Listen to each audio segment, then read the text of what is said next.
अजित पवारांच्या पुण्यातील निवासस्थानी रात्री उशिरापर्यंत खलबत सुरू होती। उमेदवारांच्या चिन्हासंदर्भात दोन्ही राष्ट्रवादीच्या नेत्यांनी रणनीती आखलेली आहे। पॅनल एकाच चिन्हाचं करण्याची रणनीती आखली गेलेली आहे। जिथं तुतारीचे उमेदवार जास्त तिथं घड्याळाचे उमेदवार तुतारी चिन्हावर उभे केले जाणार आहेत, तर जिथं घड्याळाचे उमेदवार जास्त तिथं तुतारीचे उमेदवार घड्याळाच्या चिन्हावर निवडणूक लढणार आहेत।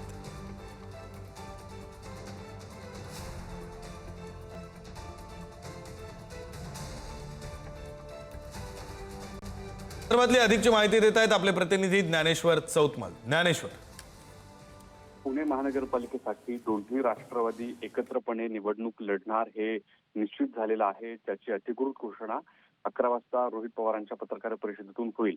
यात सगळ्यात महत्त्वाचं, काल मध्यरात्री अजित पवारांच्या घरी ज्या बैठका झाल्या त्या बैठकीतली एक इनसाइड स्टोरी अशी आहे की ज्या चिन्हाला अजित पवारांनी सुरुवातीला विरोध केला होता, ज्यात मुद्द्यावरून युती या दोन्ही राष्ट्रवादींची फिसकटलेली होती, अर्थात अजित पवारांचा असा आग्रह होता की घड्याळ या चिन्हावर सगळ्यांनी लढलं पाहिजे, पण याला तोडगा निघालेला आहे। अजित पवार एक पाऊल मागे आलेले आहेत आणि त्यांनी तुतारीवर देखील काही उमेदवार आपण या निवडणुकीमध्ये उभे करू अशा पद्धतीचं आश्वासन दिलेलं आहे। आणि नंतर या दोन्ही राष्ट्रवादी ज्ञानेश्वर थोडंसं थांबवतो, आपल्यासोबत अजित पवारांच्या राष्ट्रवादीचे विकास पाचलकर जोडले गेलेले आहेत, आपण त्यांच्याशी या संदर्भात बोलूया।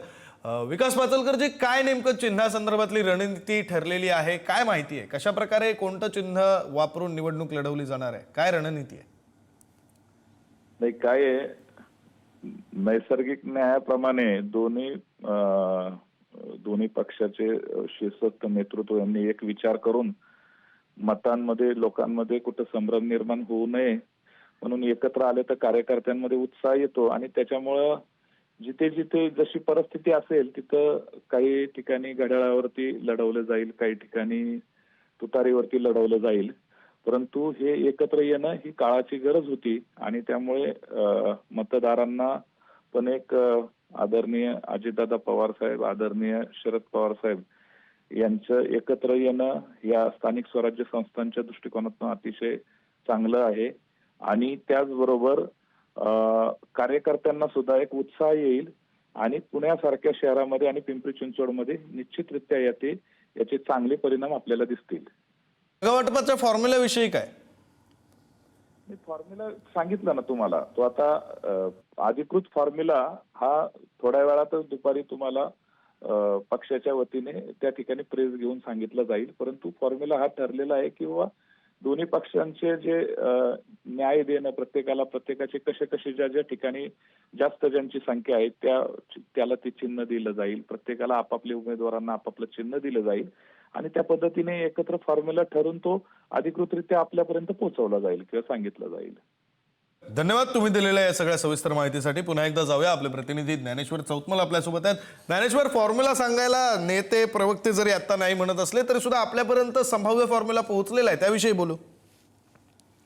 अर्थात काही मर्यादा असतात, पक्षाचे काही प्रोटोकॉल असतात, त्यामुळे वरिष्ठ पातळीवर एकदा नेते बोलणार असं म्हटल्यानंतर खाली प्रवक्त्यांना बोलायला मर्यादा येतात, आपण समजू शकतो। मात्र जागा वाटपाचं गणित जे आहे त्यातली सगळ्यात महत्वाची जी इनसाइड स्टोरी ही आहे ही अशा पद्धतीने रणनीती आखली गेलेली आहे की एक पॅनल अर्थात प्रभाग 4चा आहे, त्यामुळे एका प्रभागात जर 3 हे घड्याळीचे उमेदवार असतील आणि एक उमेदवार जर तुतारीचा असेल तर त्याला देखील घड्याळ या चिन्हावर लढवलं जाणार आहे।